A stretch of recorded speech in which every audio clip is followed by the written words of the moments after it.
There we go. It's so we're now recording. Please, everyone, just be aware that you are being recorded, and don't post any questions or anything that you wouldn't want to keep for posterity. But please still ask questions on topics. Okay, so I need to. Are you now seeing my screen? Yes. Yes. Okay, fantastic. So this week's assignment is going to be using Google Earth and to look at kind of the threats and management and ecology of different biomes. Google Earth is a really powerful tool for ecologists to use, and recently the 1939 to 1942 aerial photos have become available, but they're not available in a very readily, easy to use format, but they can answer so many questions that ecologists want to ask. I've been using them extensively for the past 2-3 years. And so I want to show you in this practical, firstly, how to use Google Earth. Secondly, how to access this kind of temporal component of monitoring landscape change. In terms of the question that Shaden asked in whether Google Earth or Google Earth Pro, I just want to highlight that there are two versions of Google Earth. So there's Google Earth online. Which is really handy. So there's a Google Earth on the web, and then there's Google Earth on your mobile and Google Earth Pro on your desktop. Unfortunately, each of these have got different benefits. So Google Earth on the web has got it's really nice for making tours and things, but it doesn't let you look into ancient or old historical photos, whereas Google Earth Pro lets you play around far more in terms of being able to do what we're going to be doing today. So all of these features are kind of got the same back end, but their front end is very different. Okay. So please make sure that you've got Google Earth Pro, and I can put a download link to this if you need. And then, okay, so let's just go through the assignment here. So the objectives are that to use Google Earth Pro, how to use it, and how to use it for landscape interpretation, how to be able to get the 1939 aerial photos into Google Earth, and then to write a report about what it is that you observe. So part of the issue with doing this prac now, I realize, is that you haven't done the burning biome reading literature yet. So some of that's going to help you when it comes to looking at grasslands and savannas. So I've put the submission for next week, Thursday. I might extend that to give you more time to engage with the literature and this particular practical. And then there's this background. If you can just hang on for one moment.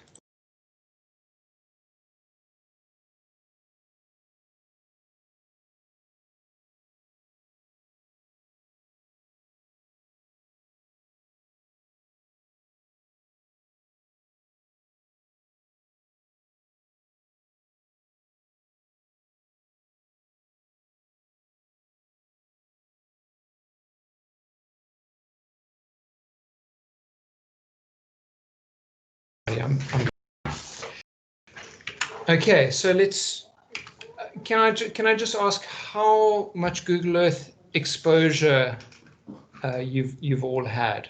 Has anyone not used Google Earth at all?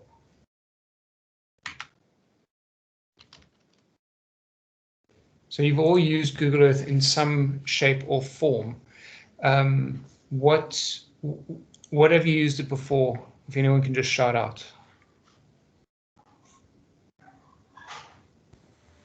My experience is quite limited, but I've gone around a little, and I think I've created a couple maps for some of our submissions.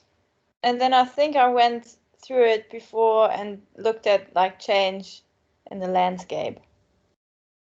But I didn't go into much detail, much depth. Okay. Anyone else?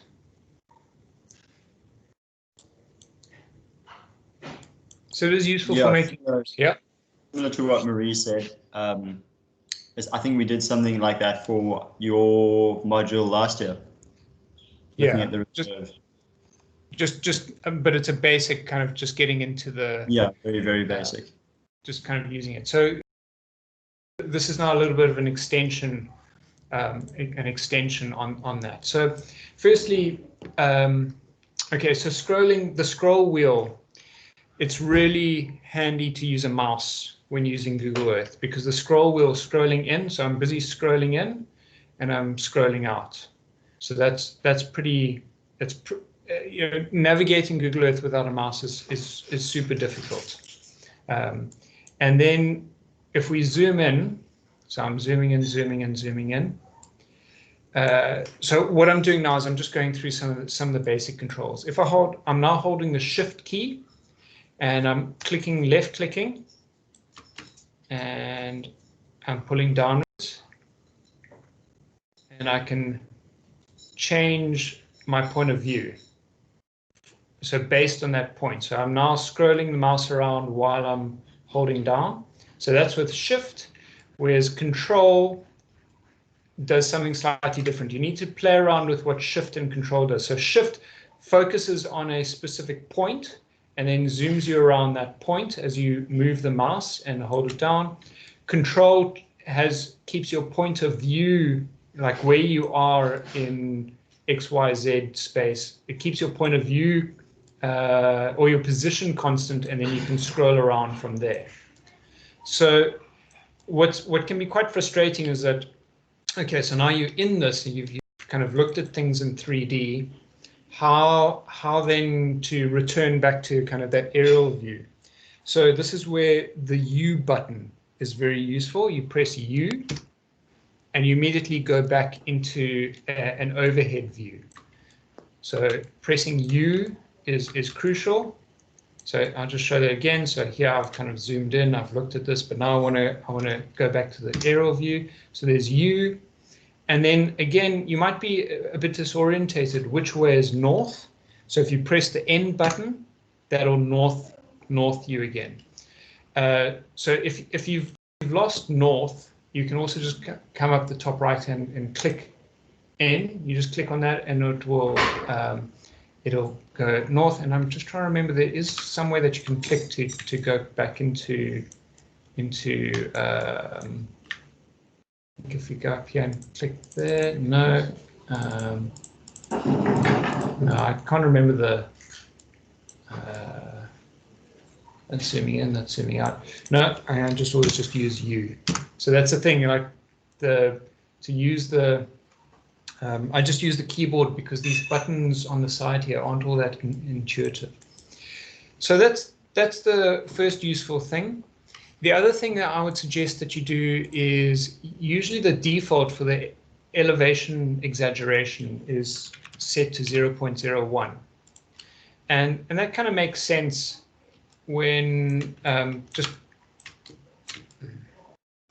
kind of makes sense, but it doesn't kind of, so the elevation becomes really muted and you can't really see those hill slopes all that much. So that's usually the default. And then you can go to 1, and then you'll start getting a little bit more shape. So you just got to make sure that your elevation exaggeration is at 1 or even higher. I sometimes, because I'm very, very interested in kind of aspect and slope effects, I make the exaggeration 3 times. So one just needs to know that it's not really as hilly as this, using the 3x exaggeration, but it really does then help you identify like where steepness of slope changes. So it's like those are really steep slopes, those are more gentle slopes. It's kind of up to you to use it, but I would just make sure that you know that that you have an elevation of 1 or 2. This elevation exaggeration quite often. Okay, so I'm pressing N to north, U to go up again.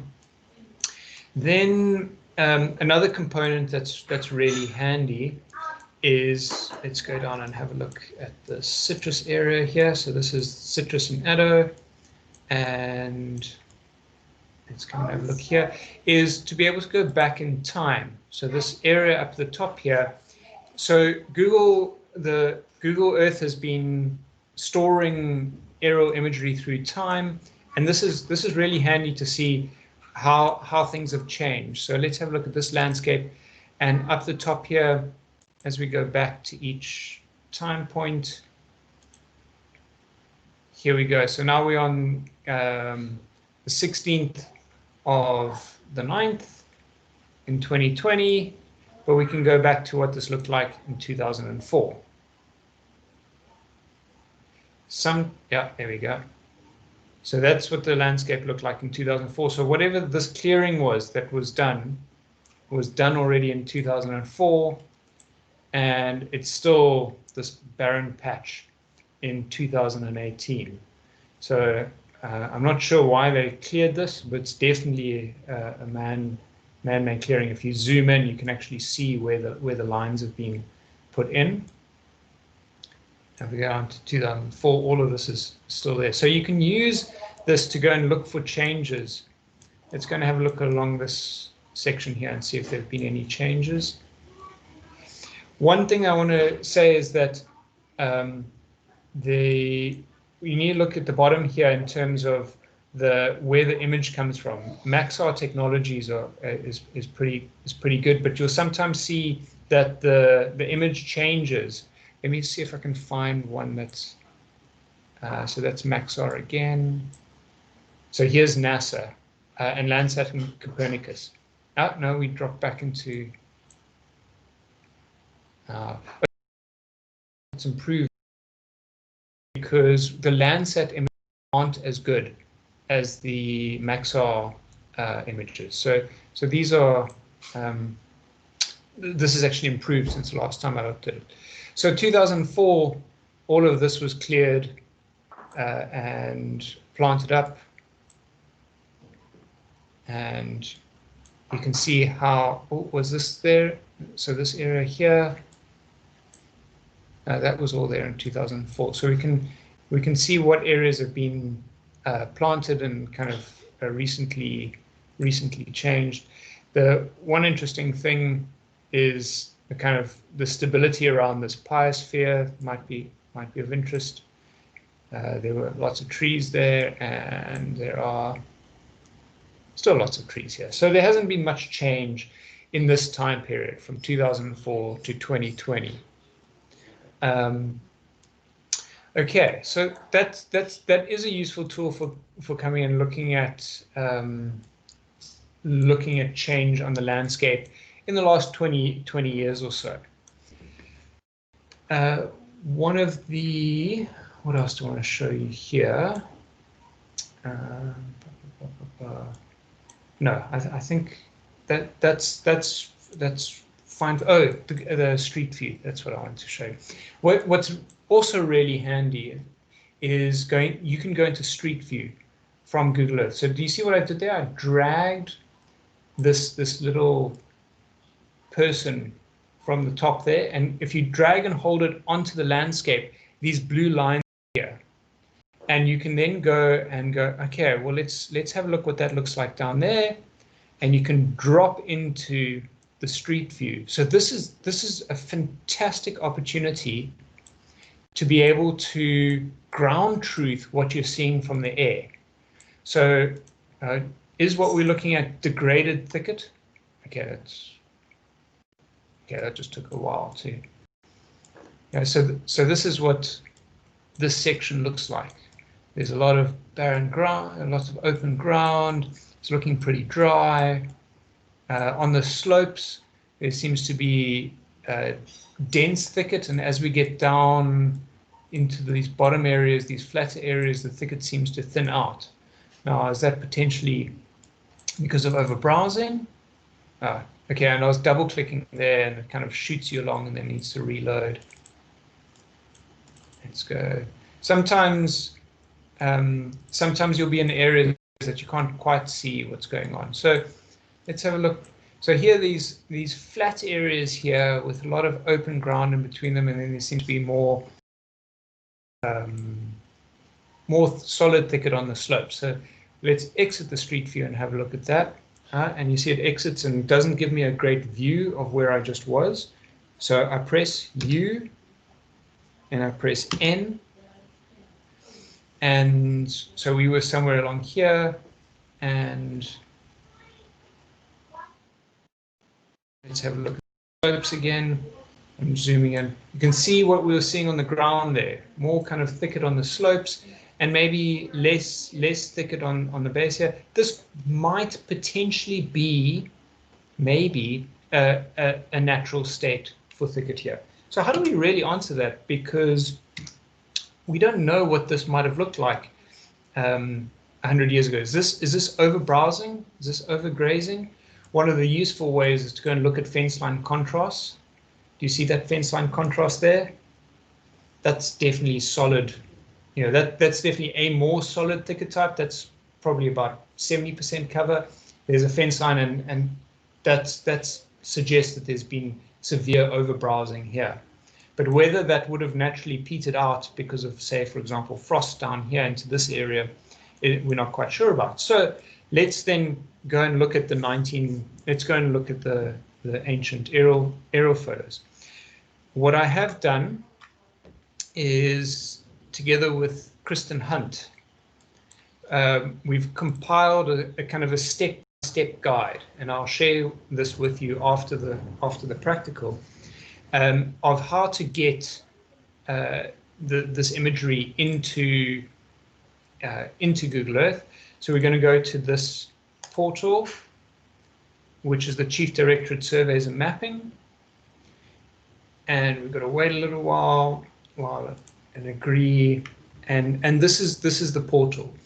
Now, what's amazing is that previously, if you wanted to get any of this data, you'd have to go to Mowbray in Cape Town, go through a bunch of security at this big building. I went there fairly often in my undergrad and postgrad to be able to get imagery and to get the 1 in 50,000 maps and things like that. And you had to, it would pretty much, you had to put the whole day aside if you wanted to go get one image, because you'd have to wait in queues and wait for someone to help you, and they'd go off with your hard drive or go off, and you'd have to pay for it. It's now all available in this geospatial portal, or almost all of it is available. The one issue is that this geospatial portal is not incredibly user-friendly. It's taken me a long time to work out how to get what it is that I want out. So I'm going to kind of share with you some of the tips and tricks. I mean, naturally, I go and look on the left-hand side here, but what you need is to be looking up here, because we're interested in the aerophotography. So you've got to go look up on the right here, NGI Aerophotography, and then this changes the layers that are available on the side here. And there are, so just to explain what's been happening with the aerial photos, is that since the 1900s, since 1901, I think, is our earliest kind of aerial photos that's available on this platform, we've been photographing from aeroplanes. During 1930, during the World War, we did it a lot, and we did it at really high resolution, which has created this amazing platform or data that's available for us to go and see what the landscape looked like in kind of 1939 to 1942. Interestingly enough, the images from 1970 to 1980 are actually of a worse quality than those in 1939, because they were using a different technology. The technology wasn't as good as it was earlier, and they're also flying at higher elevations. So we're very fortunate to have be a country that has this kind of data available to us. And so how do we then see what is available? You can see there's nothing in the background there. So these are the flight plans. You can see here, these are all the different flight plans. So a flight plan is where they went and flew. So if we're looking at 1901 to 1911, these are all the areas in South Africa that had a flight plan done in 1901. If we want to look at, say, 1996 to 2007, those are all the areas that were flown. So you can kind of see that there's a big difference between 1901 and what was done more recently. Yeah. So let's just go through that kind of bit by bit. So 1911 to 1922, there weren't any flights done. In 1932 to 1943, so this is the area, this is the time period that's most useful to us, and what I want you to look at. And most importantly, you'll realize there are large parts of the country that haven't been flown. So for this exercise, I want you to compare this kind of time period. You can potentially go into the 1943. You can also use these. So if we combine the 1932 to 1954 photos, then you've got slightly more of an overlap. But there are large areas that won't have aerial imagery available from this time period. So please don't go and investigate areas there, because you're not going to find the old imagery. Okay, so that's the one point, is that it's not the whole country was flown. It was parts of the country were flown. And I just want to confirm 19 PEs. Yeah, so we were looking in this area over here. So there definitely should be aerial imagery flown. The other thing is that when you zoom in, different layers that become to you. And okay, so now all of a sudden these layers are available. If I zoom out, they're not available. So you've kind of got to zoom in. Come on. Switch that off. Also, just before we continue, I've been having an issue with my laptop freezing, and then I have to shut the whole thing down. So if all of a sudden the meeting gets closed down, and it's probably because we have to restart, I'll post a message on the group if that does happen. But just be aware that I've been struggling with my laptop and it just falling over and freezing. So I'm just zooming in. When you want to find the correct imagery, this photography availability, it took me forever to realize that if I put the standard analog, which is the ungeoreferenced is each of these images is a photo, but it's impossible to separate. So there's a 1939 photo, there's another one, there's a 1990 photo, there's a 1939, 2007, 1939, 1990, 2007, 1978. It's impossible to work out which year these are, other than having to click a little button, which is super frustrating. So getting through it in this top section, this top level up here, don't do it up here. This is the frustrating thing that took me forever to learn, that what you want to rather do is go down here to the standard jobs. And the reason why I'm saying go to the standard jobs is because these time periods here haven't been georectified yet. They're not available in a georectified format, which is why we need to georectify them in Google Earth. What do I mean by georectified? That we just have an image and it hasn't been put into an XY lat long format. and that's an issue. Like if it had been that, you could just import it into something like ArcGIS. You could import it into QGIS or something like that. Whereas if you are interested in geo-rectified images, so these digital jobs, so these are the ones that have been geo-rectified, if they're called digital, and you can see only 2008 to 2018 are available in a geo-rectified format.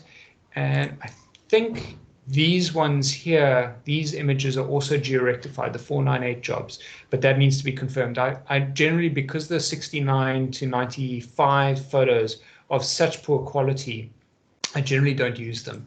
I usually only use these standard jobs here. Okay, so remember, I'm not this point that I'm not at that higher level. I'm at this kind of lower level, and then I can just click on 1932, 94, and now we know all of these images are in this time period. So if you're finding yourself clicking all over the place, like going to these and you're getting 2007 and you're getting 1939, just realize you've got to move yourself lower down in this layer list, and you need to focus on standard job there. Okay, so we were at this point here. Another thing to realize is that it's really nice to have a landscape feature that you can geo-rectify to. So here we've got a river that's likely to be constant through time. I was trying to do some high-felt grassland images yesterday, and maybe I'll show that a bit later to you, and to try and figure out what whether I could geo-rectify them, and they're really difficult because there's very flat planes in the high felt. There are not a lot of features that you can use to kind of match up your images. This is kind of like spot the difference or spot the similarities between the two images and matching them up. But I've just randomly selected this point here, and my question is, was this intact thicket? We can see here that there are lots of fence line contrasts around the place. Now, in 1939, was this intact thicket, or did it look like this? So I'm going to use, and I've found a nice feature that we can use for geo-rectifying the image. Now, how do we do that? If we look in this bottom corner here, 33 degrees, 30 minutes, 19 seconds, 25 degrees, 29:09. So what you want to do is hover your mouse point over there, and then actually write that down on a piece of paper. So I'm going to write this down. So 33 degrees, 29 minutes, and 39 seconds, and 25 degrees, and 28 minutes, and 21 seconds. Everyone see where I got those numbers from? It's a fairly crucial thing to be able to match up between Google Earth and this platform. Everyone happy with that? Okay.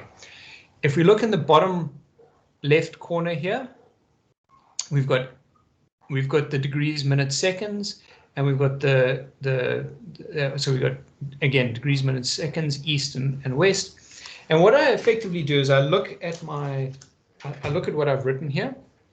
So I've got 25 degrees, 28. So I'm going to shift, and so I've got to go 25, 28. So watch this bottom corner here, 25, okay, 28. So I'm in the right kind of x coordinate, and then it's 33:29. So 33:41. I'm going to move it up. 33:29. Up a bit more. There we go. 33:29. And I'm just going to hold in this kind of centrist. Then I'm going to just check my easting again. So I'm 25:27 there. So now I'm 25:28. And then I'm going to zoom in. And again, using the scroll wheel like we did in Google Earth, you can use the scroll wheel here. Okay. And oh, look, there's that river. So that's pretty useful. The other thing that you can do, which we've got this river here. So that's possibly the same as this river here. So that's looking good. So we know we're in the right kind of ballpark. The other thing you can do is there's this CDNGI imagery and mapping mosaic over here. And I'm just going to go down here. You can select the land. Here we go, 25 centimeter. I think it's this one. No, it's not that one. Current, is it that one? No, that's not the current mosaic. One of these is not that one. Not that one. That's the one I'm looking for. Sorry. So the imagery 50 centimeter. So we can kind of match up like da da da da da. Okay. So that looks like this.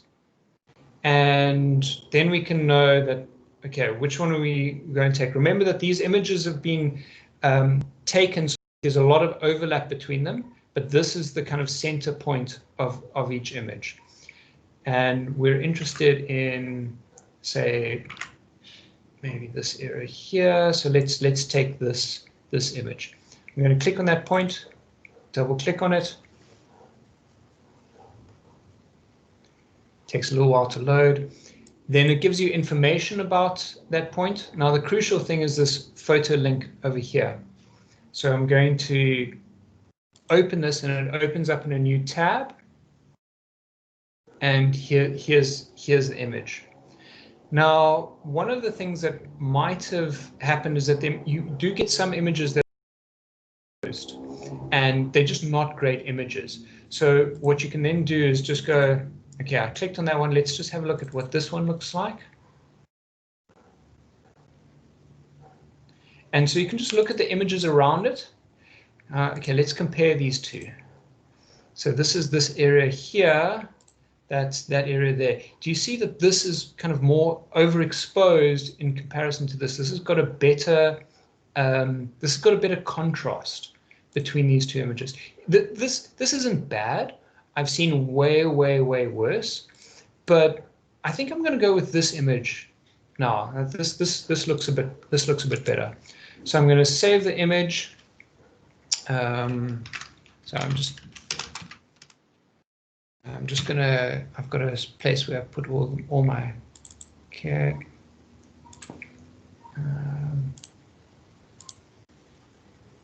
This is just where Aerophotos.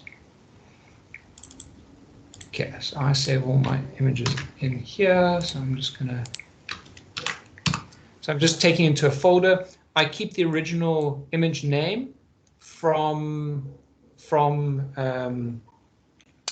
the file, so because this is a unique image name, it'll always stay there. But what you can do is just add an underscore and say this is kind of like Sunday's thicket, just so that you know kind of generally the area that you're in. One of the things I do is I use this program called Openview, but you can use any other program just to strip off this black border. You don't need to do this. I just do it because it looks nice. You can use any other software to do this. If you want me to explain how to do this, I can put separate instructions on how to do that. But now that black border is out the way, and then let's go into Google Earth, and we're looking for this little area here. Now I just want to say something that we're not going to import an overlay. So add image overlay. We're going to browse to that same area. Where's my Sunday's thicket? There it is there. I'm going to add it in. But do you notice how this little river is suddenly like covering this entire area? It overlays at the kind of scale that you're looking at. So I'm going to zoom in. I'm going to zoom in a lot, add the overlay again, and you'll see that it's created that overlay. Now it's way too small. You want to kind of get the overlay in the right ballpark. And I've now just lost that zone that I was in, so I'm just going to go use those numbers that I wrote down. 3329. Oh, there's the river. No, is that it? 33, 29, yeah, 25, 26, 26, 28, 33, 29. Yeah, this is where I was. This is why it's crucial to write those numbers down, that point that you're looking at, so that you can use this bottom right hand, these numbers to get back to where you were. You start to get a feel for like moving your mouse in and out. So to get the right kind of distance, I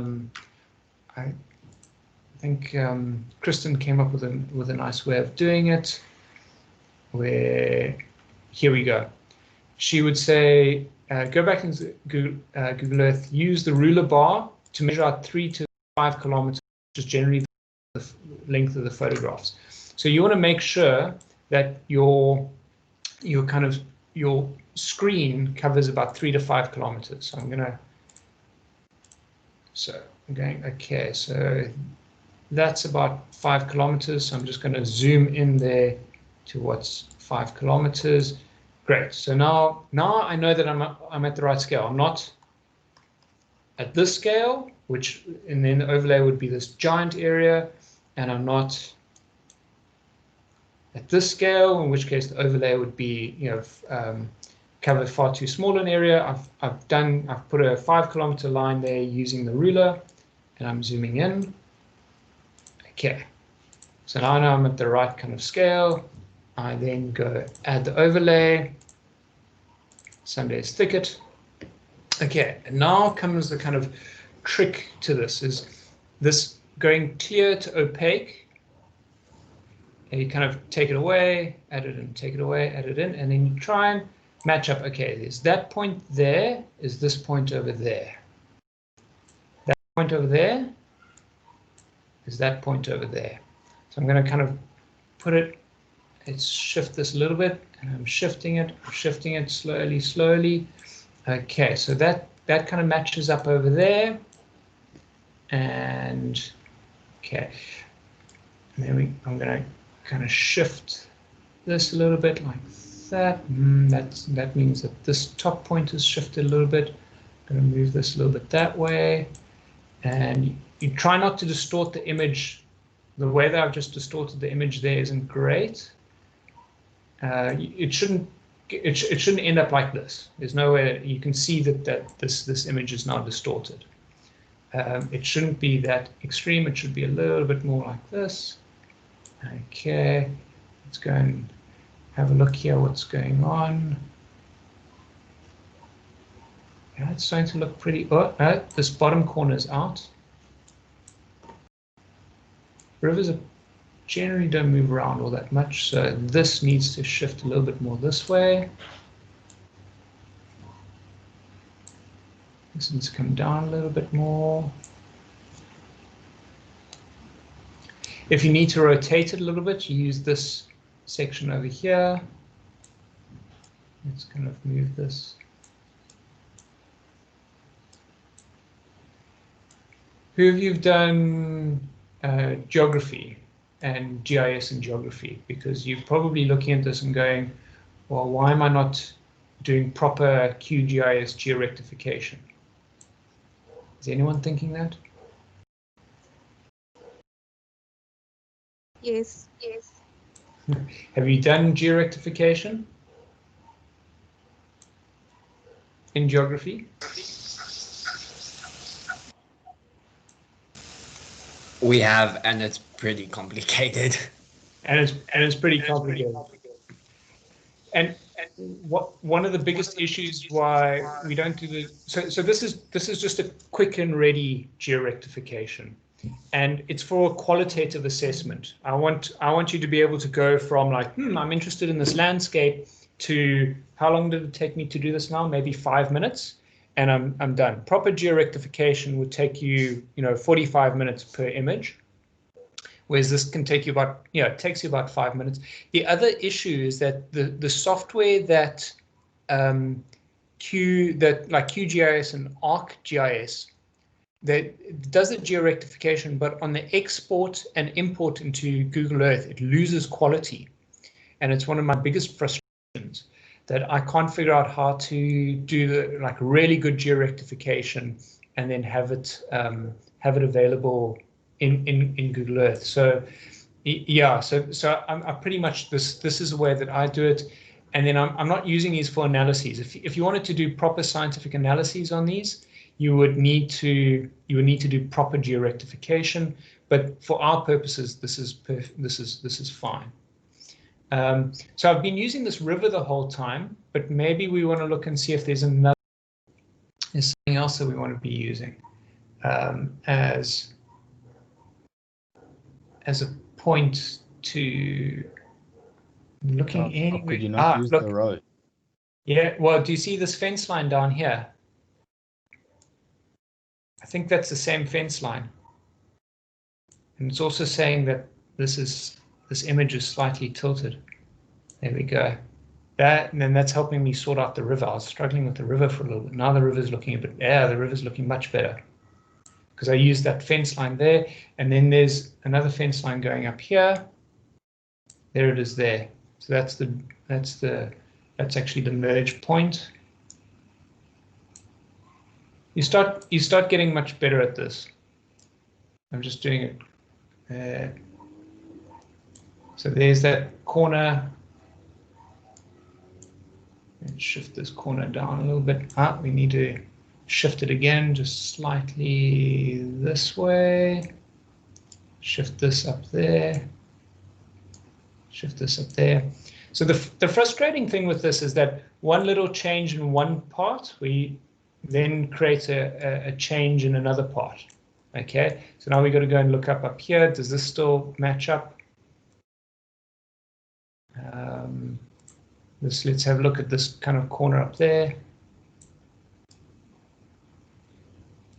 No, I think this needs to go up a little bit. That's looking good.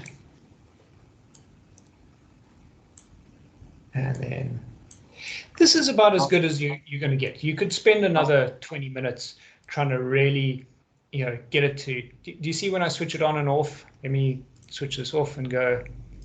If I turn this on and off, you can see that there's a slight distortion there.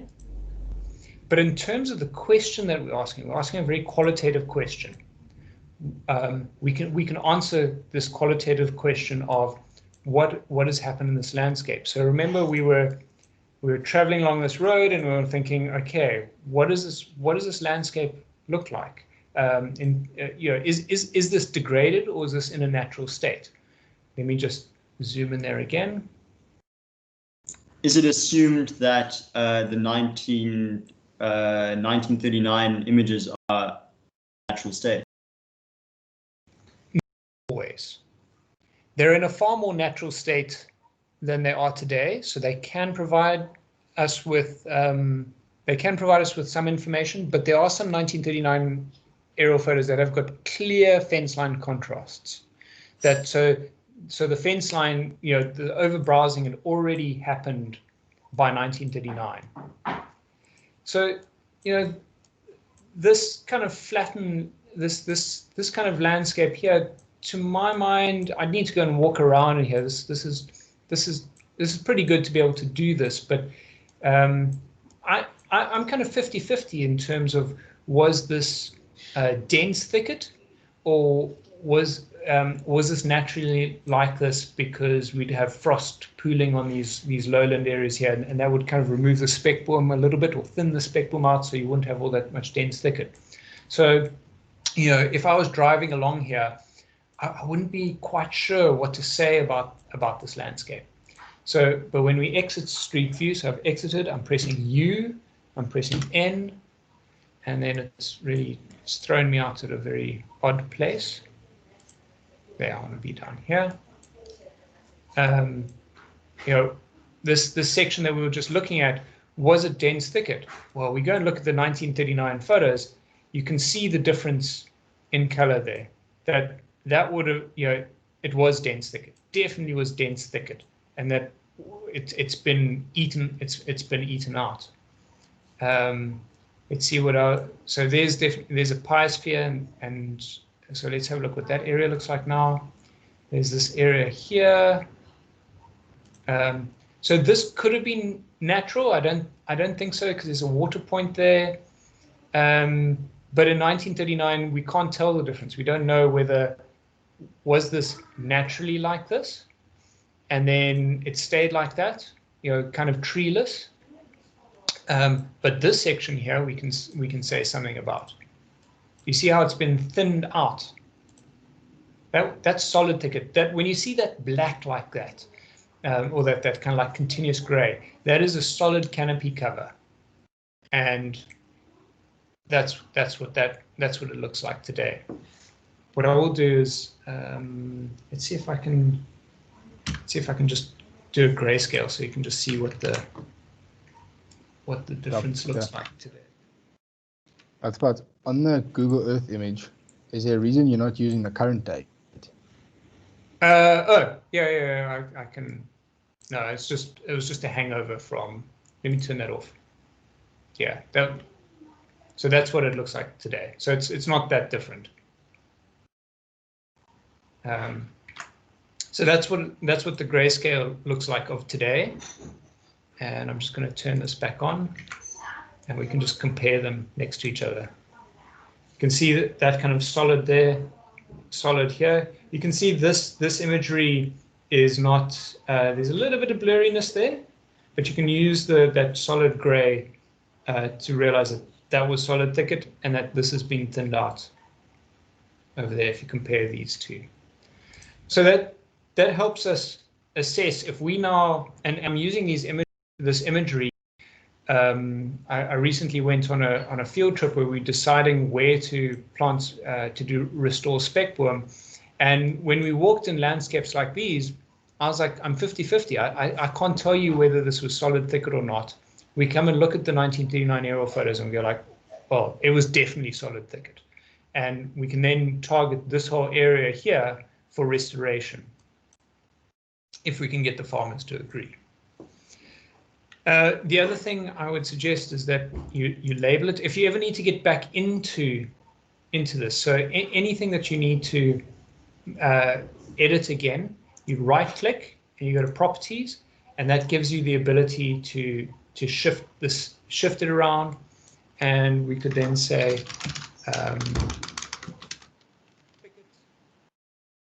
and then yeah, we can just label it thicket.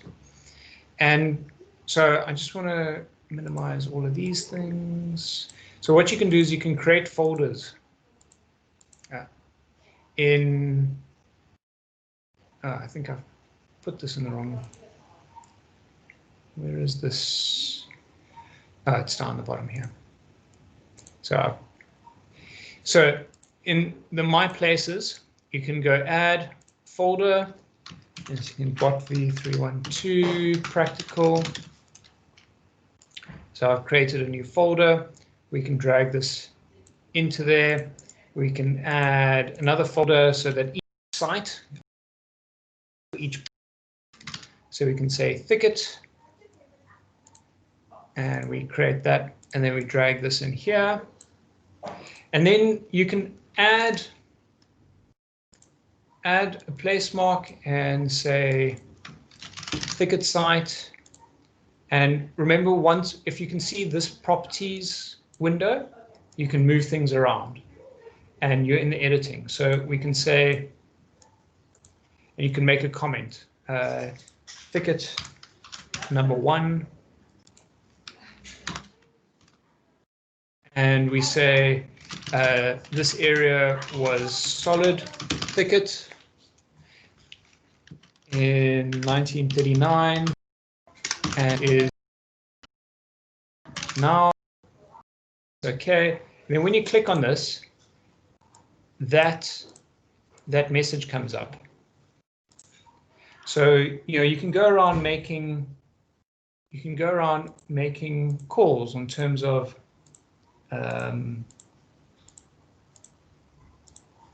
okay, so add another point here. And so thicket Number 2, this was, let's just go back, was it solid thicket? Yeah, so that was a solid thicket that had some browsing, and now solid thicket that had low levels of browsing, now cleared for, that looks like for agriculture, citrus. And if we want to work out exactly what that might be, we can come up here and drag a little person down. We can't quite, there's no blue lines anywhere close. Let's see if we can get a kind of a viewpoint looking that direction. No, there's going to be a mountain. There's a tree in the way. Okay, sometimes you can use this for getting a little bit more information.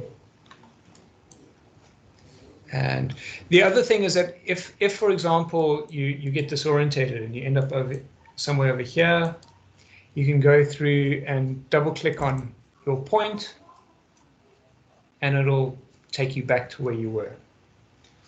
So what I want you to do is to go through these images and make a story. Go, okay, so that's what happened there. That's what happened here. What's going on here? So there's definitely, this is still intact thicket.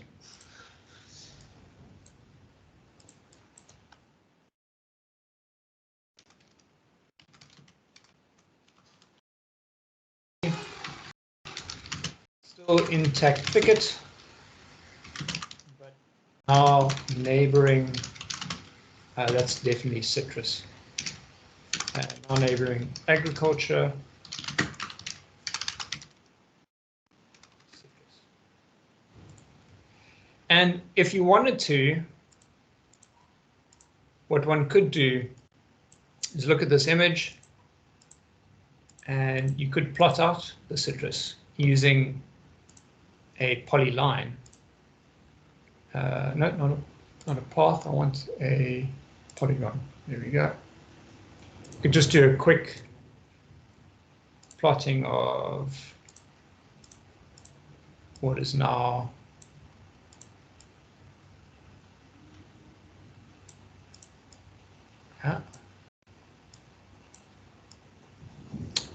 sorry. Okay, I'm actually going to cancel that because I messed it up. Do it again. I held the mouse down, and then also I realized the area color should be just outlined. That makes it a bit easier to see what you're doing. And doesn't need to be perfect, but there we go. And we can say citrus today. Let's just label that point comment 4. And this is what citrus is today. So when we go and put this on, we can see this line, what's been lost, what's been cleared. And we can also make this, we could potentially give this a color and give it filled, but then say that this is a 30% opacity. And do you see now we can't kind of see it? That's because we've got to put it on top of this. On top of that, it's, why are you not showing? That's strange. It should be on top. I think style, outline. Interesting. Yeah, Google Earth isn't foolproof, but seems to then show it. Let's at least get the width a little bit Let's get the width a bit thicker.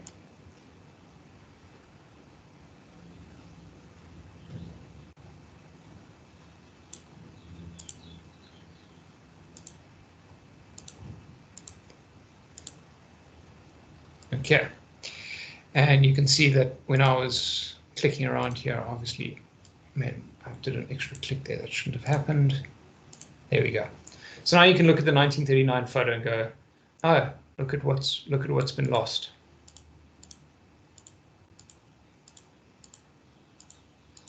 And you can see this area has been lost as well. Okay. And then, so that could be the one site, and then you could add another for, say, Fynbos. And then we would go and repeat this whole exercise. Somewhere, let's go and look at Renosterveld. And again, I'm going to use a watercourse.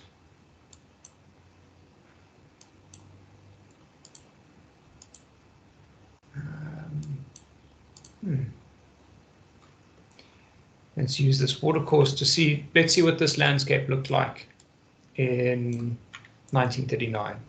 So again, I'm just going to go through one more example. And so I'm going to write down these numbers, bottom 4 degrees. That area is Fynbos. Is it just a locality? Oh, how did I know? Okay. Do you need a check for each one, like on the ground or? Yeah, so, okay, I know this region, so that's a little bit unfair of me because I know exactly where Renosterveld should be. So that is a tad unfair. What you would use is your street view to pop in there. And so you confirm your vegetation type using, so this is actually a thicket type with Renostervelds on those hills there. So this is a Renosterveld thicket mosaic. This is what this vegetation, it's a Sanderlion felt Renosterveld thicket mosaic. I wasn't expecting you to know that. I was rather wanting you to see. I was rather wanting you to see this. So if you wanted to, say, for example, look at Fynbos, you kind of know that Fynbos is in the west. So we can go and look along here. One of the ways to do this. Drag it. Okay, so let's go find somewhere that's outside of. Yeah, there should be some Fynbos up here because it's away from any agricultural areas. Is the idea to try find a place that's maybe been degraded by agriculture, or what if we get a spot that's like exactly the same? No, not necessarily. So I wouldn't. Firstly, I wouldn't call this Fynbos, by the way. This is going into a Nama Karoo because where the proteas. This is actually a Nama Karoo landscape. So this is why it's very useful. Yeah, small shrubs, very far apart. This doesn't carry fire. This is a Nama Karoo landscape. In terms of that question, where what you should be looking for, I think it would be useful to get something that partially impact, but it would be times where there could be some interesting questions, like, for example, you could find a biome boundary. So let's say, here's a biome boundary I've shifted across back into the thicket. How stable is this biome boundary? Is it there in the 1939 photos? You could look for the shift. That could be a question. I'm just going to zoom out and we're going to travel to. You see all these green areas here. You can see them from space. So let's zoom in here.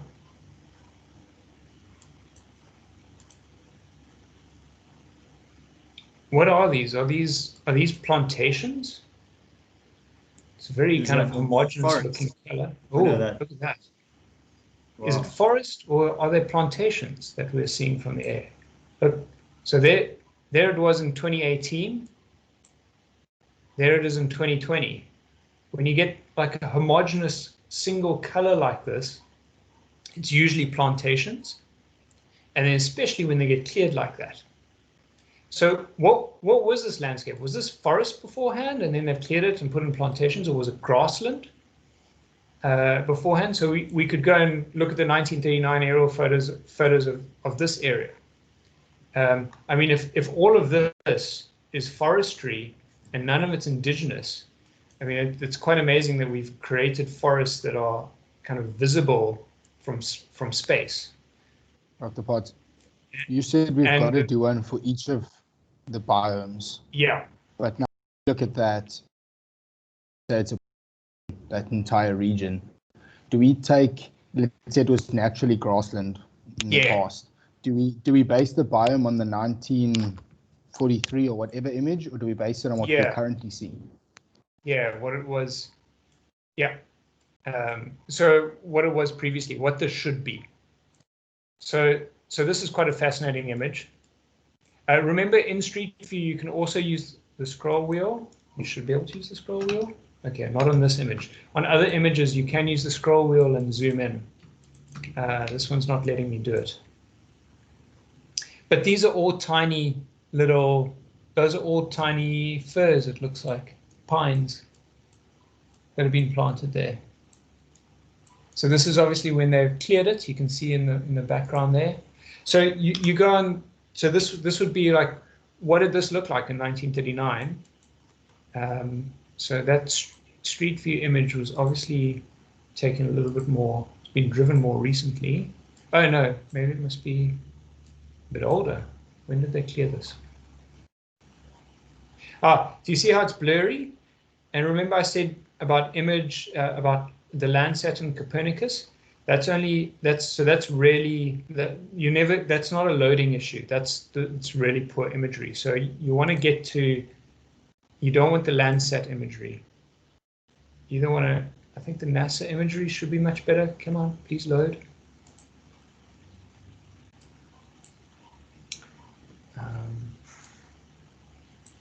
Yeah, the Maxar, the Maxar technologies are much better. So I want to just go and find another spot that we can confirm that this is forestry.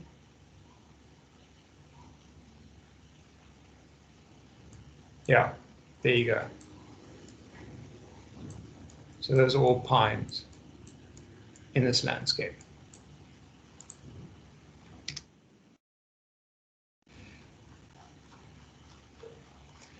So pretty much what I'm asking you to do is to go and look at landscape and is the threat to grassland? It's I would argue, given the extent of it, that it is quite a big threat to our grasslands. Are there natural grasslands remaining? Certainly looks like it. What kind of state they're in, how they compare to 1930. This might have been treed. This might have, so that or not. This all looks like indigenous. This looks like indigenous bushveld to me. Here, you can tell because there's a range of different colors where you can really see this kind of homogenization in the forestry. So let me go, and here we can go down and have a look. What does this look like here?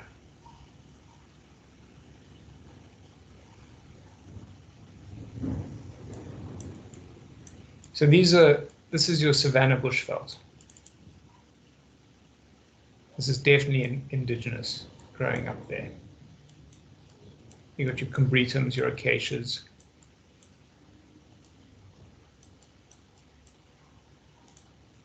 Don't know why my Street View keeps on kicking me out at a strange spot. Okay. So you need to fly around, take different images. Do you want me to go through one more?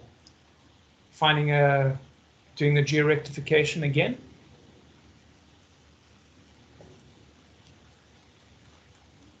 or everyone's happy with that process? Maybe I'll show you where the, maybe I'll just Do show we do desert in the biomes?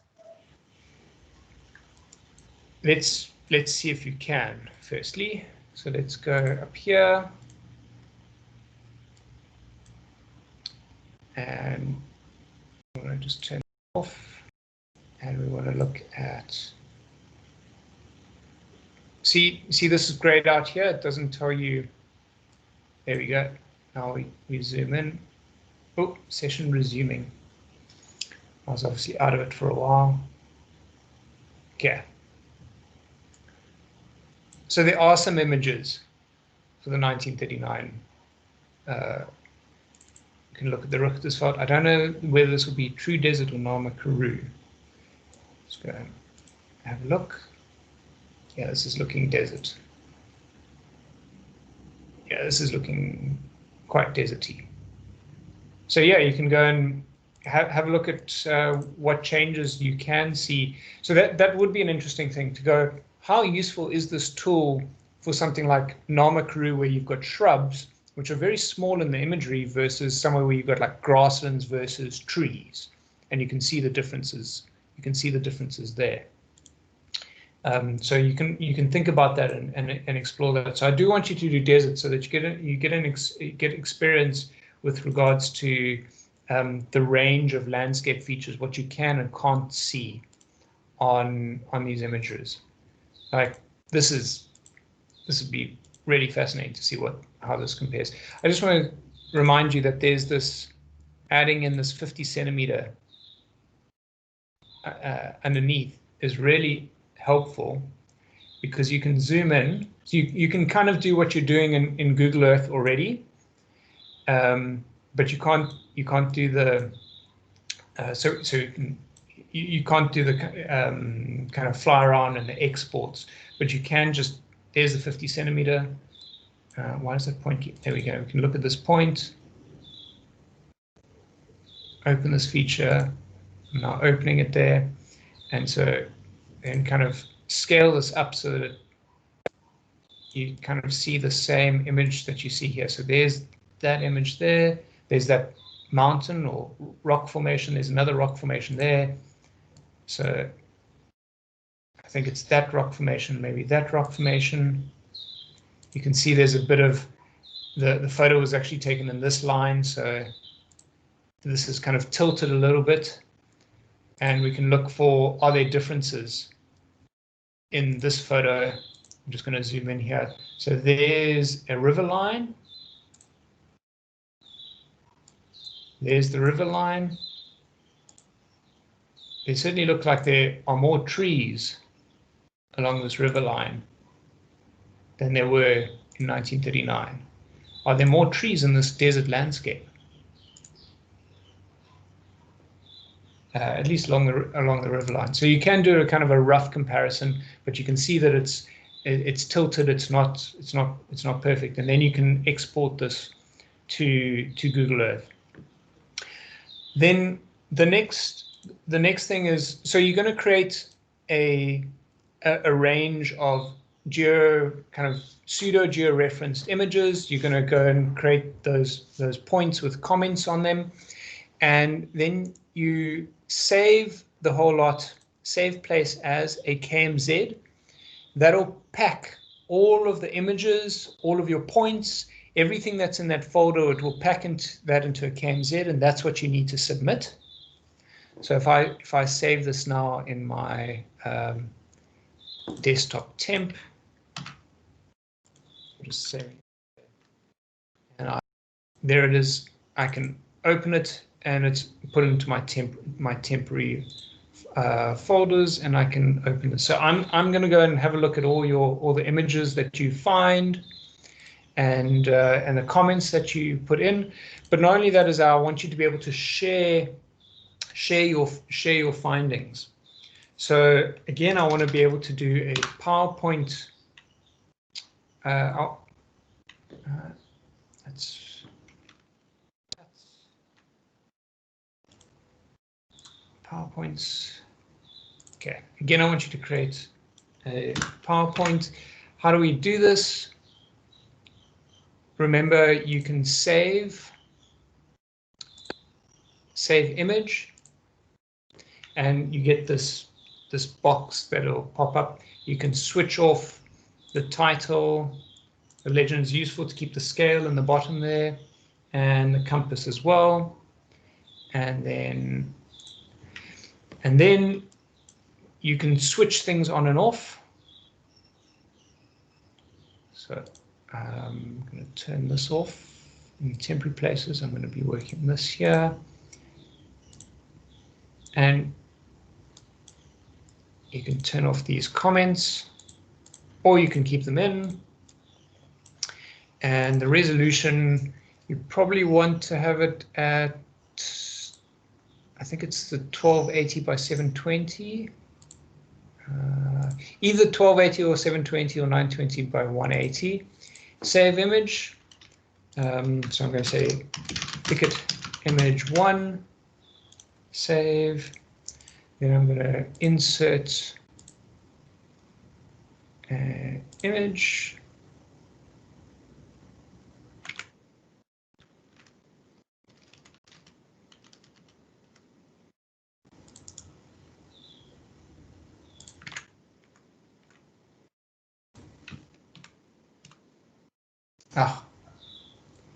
It's not what I open the actual folder. I want the thicket image 1, insert, and now that fits perfectly into that file. And so on top of this, now you can write kind of biome being the thicket. And again, you can start putting in arrows saying that's what's in this spot. And so without moving this, without moving anything there, you can just turn it off, save image again, thicket image 2, save it, and should be, I'm going to import another image, insert picture, thicket image 2, center back, and you see how we can, okay, we don't want that arrow to be exactly there, we want it to be over there, and you can create a guide through again. And so you can just flip between, you can copy a bunch of these and say,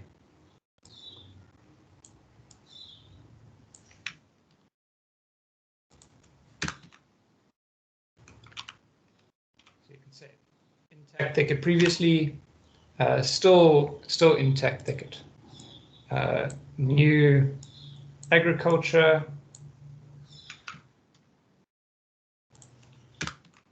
used to be intact thicket. Okay, just going to save.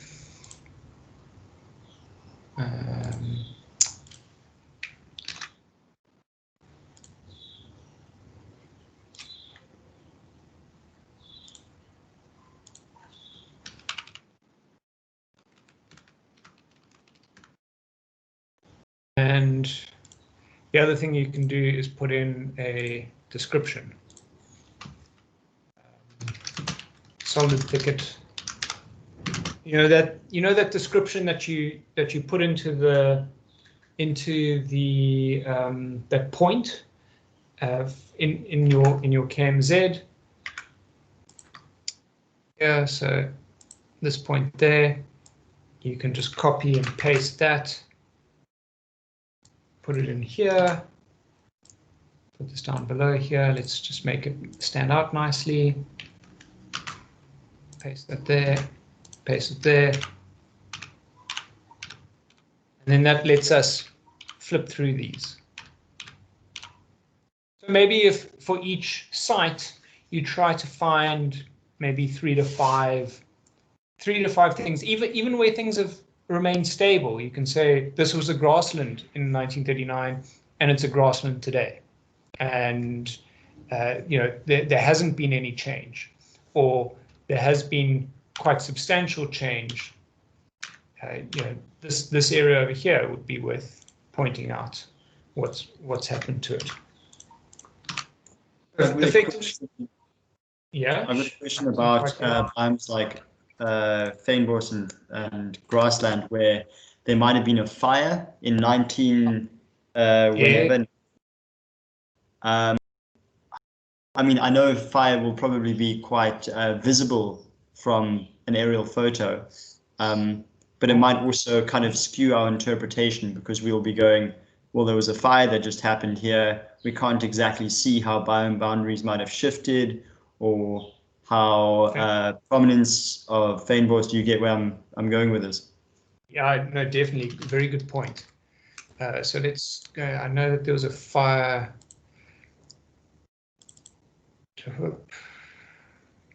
So where's okay?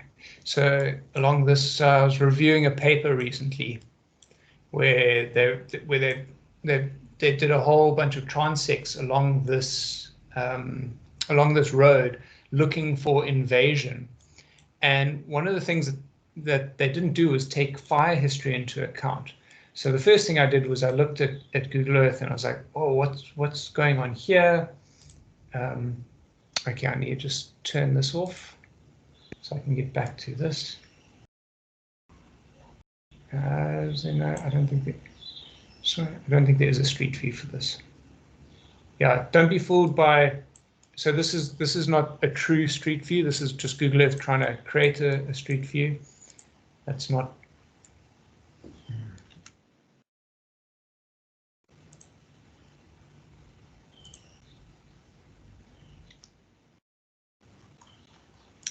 But so for fires, what you can do is use the last few years worth of imagery to say, okay, that looks like it was cloudy.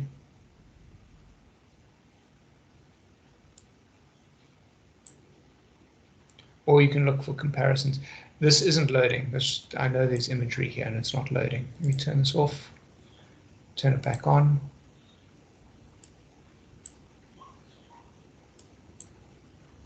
But you can often pick up the fires, or that the vegetation changes in structure quite dramatically. This area here, I managed to pick up that had burnt. There you go. So this area burnt in, I think, 2012, if I remember correctly. But I'm just very irritated because these other images are not loading. It's much easier to do interpretation images load. Okay, so would you suggest that we just use our discretion and avoid using images that look like they have been recently burned? This might get a bit more difficult with the older imagery, because we have a limited range. We've only got like 1939 and I think also mentioned 1943. So if there is a burn site there, maybe we just pick a different site. Or you could include that in your interpretation. Actually, you could say, these images look really, really different, but it could be because of the burn. Just remember that fynbos and forest are very, very different. So this is actually a forest layer running down here. Yeah, and this is fynbos. So they look very different. What happens in fynbos that is burnt is becomes more kind of pasty. Here we go. This is finally loading. Here we go. So this is kind of maturing fynbos. There's been a fire through here, but you can see it's very different from the forest in this gorge. And let's see what it now looks like today. Do you see how like this is now getting to mature fynbos? It's like 8 to 10 years after the fire, and so it like the differences aren't that dramatic.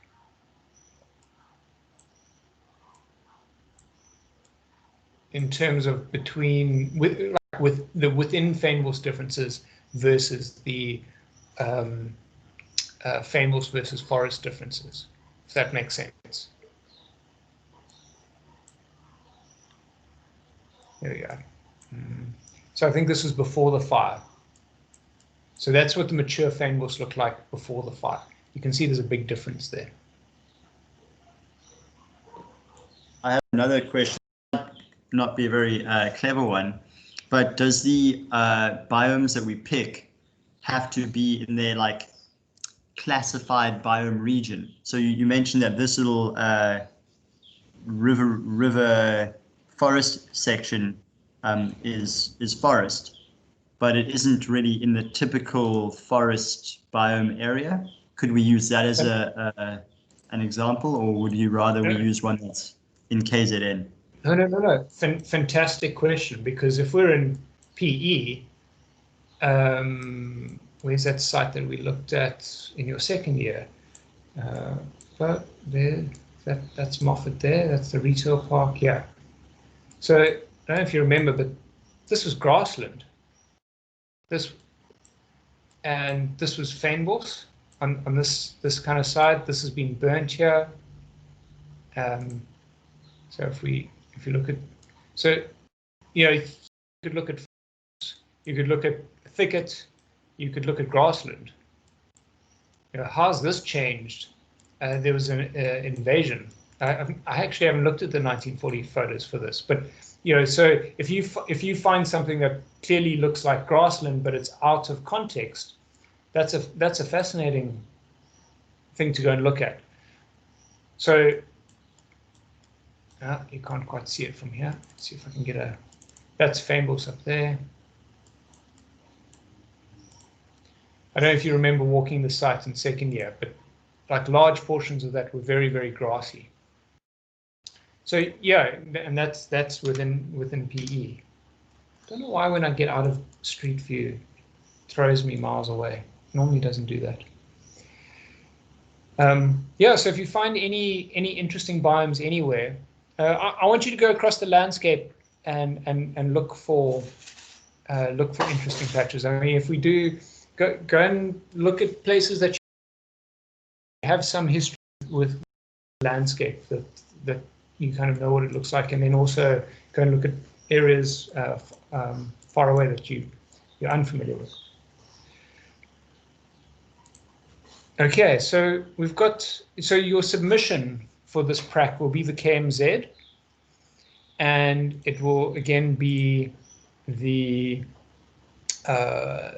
these PowerPoints, and please be as descriptive. I've been maybe a little bit flippant with these descriptions, but if you could put in like this was overgrazing or overbrowsing. We know that thicket has been challenged by, or one of the threats to it is overbrowsing by domestic herbivores, by goats, and so this is evidence for that. Try and flesh out as much as you can.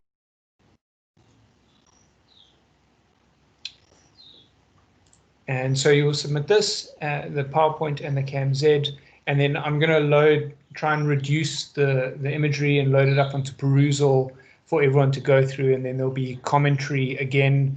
Part of the rubric will be a perusal mark on the comments and the interactions that we get going on these images. Okay, I think I've covered everything. Is there? I'm going to share this. I'm going to share this document. I'm still trying to work out what kind of a rubric to do. So I did make a to-do list of what I needed to show you. So the Google Earth navigation, the elevation exaggeration. So this is one thing, your coordinate system. You might find that your coordinate system down here is in decimal degrees. So then you need to go to Tools, Options, and just make sure it's in degrees, minutes, seconds, or switch to decimal degrees. Sometimes you want decimal degrees, and then you see that's now in decimal degrees. And when you create a new a new point, it'll be in decimal degrees. But if you want to put it in as degrees, minutes, seconds, or one of the other formats, then you put that in there. You can see it's now in degrees, minutes, seconds. Let's have a look here. Okay, identifying the vegetation types. That's kind of where you use Street View for ground truthing, and you should be using the vegetation map descriptions, those chapter descriptions, to look at the vegetation types. I've shown you the historical imagery using this up the top here, and I've shown you the Chief Directorate surveys and mapping using the website and those few places that you need to look at. How to select a site on Google Earth, and you need to make sure it's available on the Chief Directorate surveys and mapping website. So that was using. Oh no, that's grayed out. That was using these flight plans up the top here, so that you can see where in the country these flight plans had been done. And then I showed you how to georeference an image by kind of stretching and pulling it and looking for multiple points. If you need help with that, give me a shout. It takes a little while to get your eye in. How to create place marks. Adding a place mark, making a note, you can drag the place mark around. One thing I do want to say is that the place mark usually keeps the view that you created in that. So this place mark, if I now go there and I double click on this place mark, it'll go to the view that I created it at. So this was obviously a very high level place mark, but if you want to zoom in and you rather want that place mark, that when I click on that place mark, that I go to this level, you see if I double click here, it's going to zoom out again. So what you've got to do is you've got to edit it, property, and you click view. Then that snapshot view it's now the new snapshot of the view that you want that to be. So you can zoom in, zoom in, zoom in, zoom in, right click there and snapshot the view, and then that's going to be the view when you go to that place mark. So if you go somewhere else, you double click on that place mark, then it's going to be there. Okay, and then how to extract the Google Earth imagery to PowerPoint. That was going to this file, save image, and you may. I need to remember I think you can also, any street view around here? No street views. There's if I remember correctly, you can, if you want to get fancy, you can save the street view image as well. So you can export this and import this into your PowerPoint and go, this is what it looks like on the ground. So that would also help your colleagues. And maybe you want to zoom into a particular point. Then you could copy and paste a larger image on top of this. Let me just show that quickly. Let's go to this.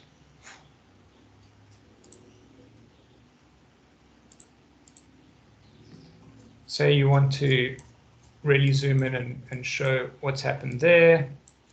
Then you can go File, say,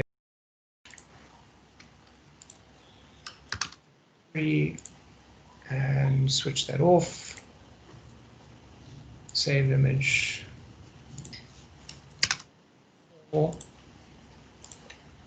and we could create one of these, and I think that point was possibly up there. Around about there. insert picture.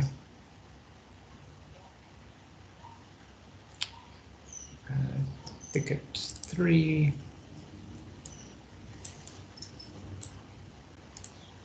So you can show that that is the same image. Just zoomed in. There's thicket 4. Make it the same size. Down there. Give a nice border and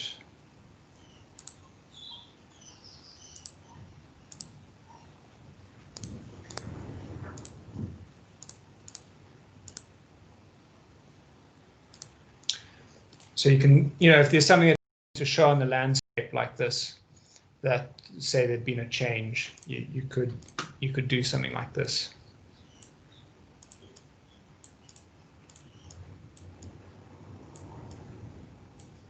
I made them look too big now.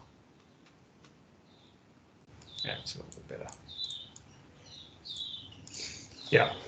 So if you need to zoom in, maybe do something like that. Yeah, I think that's about all. So I want you to kind of mess around with Google Earth, get the hang of scrolling in and scrolling out, having a look at. You can also just remember you can also export these kind of 3D images if there's any reason why you need to do that. You can also save it. Oh, what's also super cool is that the image. This is yeah. I didn't show you this. Do you see how the image gets overlaid onto the DM? So from there you're like, is that on hill slopes or not? You can drag it down.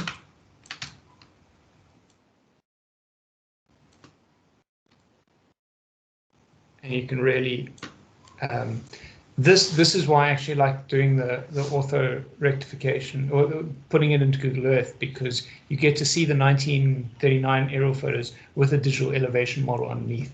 And you can see that, maybe this was saved from being browsed because of the steep slopes, whereas this was much gentler, and so it got browsed more heavily because there was easier access.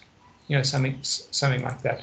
They're putting the citrus close to the river in these lowland areas, and they're not going to put citrus there because it's too steep.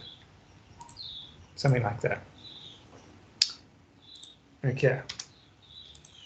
Well, I hope I hope you have fun with this. This is an interesting way of looking into the past and looking at our world in a different way. I've just about every project that I've worked on using Google Earth, using these 39 aerial imagery has been incredibly useful. So yeah, I hope it's a skill that you can use in other projects and going forward. Okay, thanks very much. That was kind of a long session. I am going to save this recording and make it available to you. And the other thing is that I'm going to save this with commenting access. So if there's anything, anyone with the link can comment. And I'll put this on the Moodle. So if you have any comments that you're not sure about, just highlight, add a comment. I don't understand, or this is not working, and comment on it. And you can either just pop a message on the WhatsApp group and just tell me there's a message and I can go and immediately look at it, or this should pop up in my email. And I can go and have a look at it and see what's going on. So add any comments on here for things that don't make any sense, and shoot me questions on the WhatsApp group.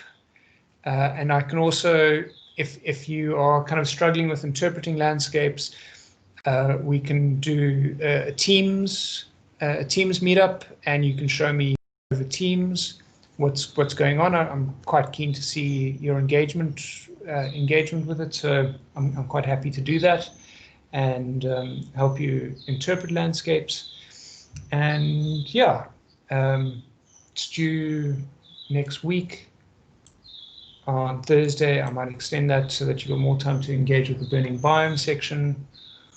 And I hope you have fun. I think that is now absolutely all I can say on this topic. Everyone good. Everyone happy. Anyone really unhappy? No, I'm quite happy with this. Okay. Fantastic. Well, go forth and happy Google Earthing and looking in the landscapes. I'm going to stop recording.